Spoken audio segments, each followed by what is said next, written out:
यह कहानी तब की है जब एक आदमी अपना पर्स भूलकर अचानक अपने घर लौटता है। जैसे ही दरवाजा खोलता है, सामने का नजारा उसकी जिंदगी बदल देता है। उसकी पत्नी रसोई की स्लैब पर किसी जान पहचान वाले के साथ बेहद करीब होती है। वो फौरन गुस्से में फट पड़ता है, कमाल है तुम भी, और उस आदमी पर झपट पड़ता है। रुकिए, नहीं, ये सही तरीका नहीं है, अब जरा पलट कर देखें। वो आदमी अचानक घर आता है, दरवाजा खोलता है और वही दृश्य दोबारा। पत्नी उसी स्लैब पर उसी शख्स के साथ। इस बार उसका दिल टूट जाता है, वो बिखर जाता है। मैं कभी काफी नहीं था, हमेशा से ही नहीं। अब समझ आता है वो क्यों उसके साथ है। उसके पास पैसा है, दिमाग है, शक्ल है, और मेरे पास कुछ नहीं। नहीं, ये भी सही तरीका नहीं है। जब जिंदगी कुछ ऐसा दिखा दे जो आपको पसंद नहीं, तो आपके पास 3 रास्ते होते हैं। पहला, हकीकत से लड़ो, आपा खो दो, पागल हो जाओ, गुस्से में सब कुछ तोड़ दो, बहुत ही गलत रास्ता। दूसरा, भीतर से टूट जाओ, अपने ही ख्यालों में डूबते चले जाओ, ये भी ठीक नहीं। और तीसरा रास्ता, एक आदमी पर्स भूलकर लौटता है। वैसे ये वाकई हुआ था, सीसीटीवी में रिकॉर्ड भी हुआ, बाद में वायरल हो गया। वो अंदर आता है, देखता है वही नजारा, पत्नी किसी और के साथ, पर वो अपना आपा नहीं खोता, न ही अपनी इज्जत। धीरे धीरे उनके पास चलता है। पत्नी उसे देखकर पीछे हटती है, घबरा जाती है।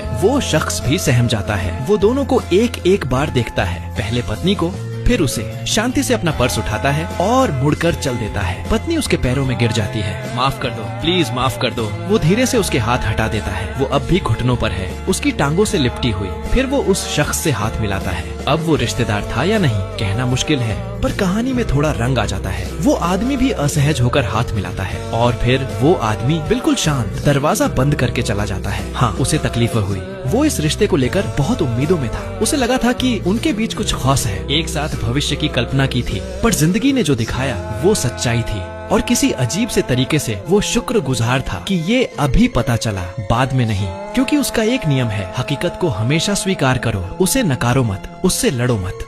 अब इस ग्राफ पर नजर डालें। मेरे जीवन में बदलाव का मोड़ 33 वर्ष की उम्र में आया। जब मैंने अपनी आदतों पर ध्यान केंद्रित करना शुरू किया तो सब